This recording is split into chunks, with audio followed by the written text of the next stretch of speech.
राधे राधे महाराज जी, आपके चरणों में कोटि कोटि प्रणाम। महाराज जी, हमारा भाग्य तो पैदा होने के साथ ही तय होता है, तो फिर कर्म का सिद्धांत हम पर कैसे लागू होगा? क्या कर्म हमारे भाग्य को परिवर्तित कर सकते हैं? मनुष्य योनि में यही किसका प्रश्न है? मनुष्य योनि में यही महानता, यही विशेषता है जो कहा गया दुर्लभो मानुषो देहो। इसकी दुर्लभता यही है कि जैसे पशु अपने भाग्य को नहीं बदल सकता, उसको भोगना ही पड़ेगा और वो नया कर्म नहीं कर सकता। केवल एक योनि है मनुष्य योनि। 84 लाख योनियों में 83,99,999 योनियां वो नई कर्म करके अपने भाग्य को नहीं बदल सकती, लेकिन मनुष्य योनि में नए कर्म करके भाग्य बदलने के विधान रखा गया है। इसलिए कहा बड़े भाग मानुष तन पावा, सुर दुर्लभ सद ग्रंथन गावा, साधन धाम मोक्ष कर द्वारा, पाए न जे परलोक संभारा। हम अपने अच्छे और बुरे दो मिश्रित प्रारब्ध कर्म से बना हुआ शरीर है, इसको हमें भोगना पड़ेगा।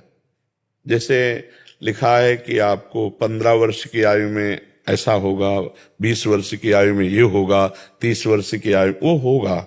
आप अच्छा कर्म करें या बुरा कर्म करें उससे कोई मतलब नहीं है, पहले से निश्चित हो चुका है। जैसे इसका 35 वर्ष की आयु में माता के गर्भ से ही किडनी का वंशानुगत रोग था और वो प्रकाशित हुआ, उसका भजन से कोई लेना देना नहीं, क्योंकि ये शरीर पहले से रच गया है, इसका प्रारब्ध रच गया है। अब इस शरीर के भोग को परास्त करते हुए भगवान की प्राप्ति या कर्मों को मिटाकर अच्छे सुखों को प्राप्त करना, ये हमारे नए कर्म का फल है। तो हम अब भजन के प्रताप से अब हमारा जो अगला आएगा, एक तो जन्म नहीं होगा, अगर जन्म होगा तो ऐसा होगा कि जैसा है ऐसा नहीं होगा।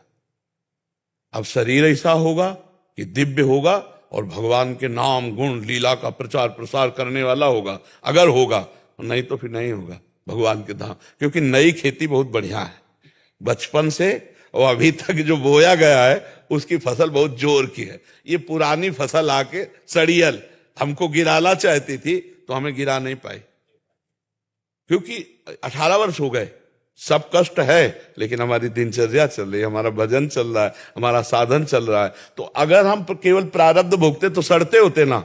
तो ये नवीन जो कर्म है ये हमारे पूर्व प्रारब्ध को दबा दिया। आया था प्रारब्ध मुझे नष्ट करने और नवीन कर्म ने उसको दबा दिया, और दोनों साथ ही चल रहे हैं, घुटने टेके दबा हुआ वो चल रहा है। कभी वो हमको दबाना चाहता है, कभी हम उसको दबाना चाहते हो, हमारी यात्रा पहुंच रही है।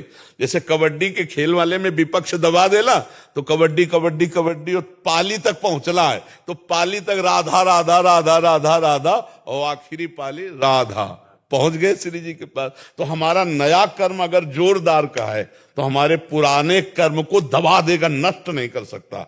पुराने कर्म को दबा करके और हमें आगे बढ़ा देगा, भगवत प्राप्ति के मार्ग में बढ़ा देगा, या सफलता के जिस मार्ग के आप पथिक हैं, सफलता मिलेगी तो भगवान के नाम से, भगवान के आश्रय से मिलेगी। और मनुष्य जन्म में हमें यही बहुत बड़ी उपलब्धि है कि हम जो चाहें बन सकते हैं। हम भूत बन सकते हैं, हम नाली के कीड़ा बन सकते हैं, हम भगवान का भजन करके देवता भगवत स्वरूप बन सकते हैं, जो चाहो बन सकते हो, छूट है। पर गलत आचरण करके तो अच्छा नहीं बना जा सकता। अच्छे आचरण, अच्छा खाना पीना, अच्छा आचरण, दूसरों को सुख प्रदान करना और भगवान का नाम जप करना, फिर इससे उन्नति हो सकती है। आप समझ पाए बच्चा?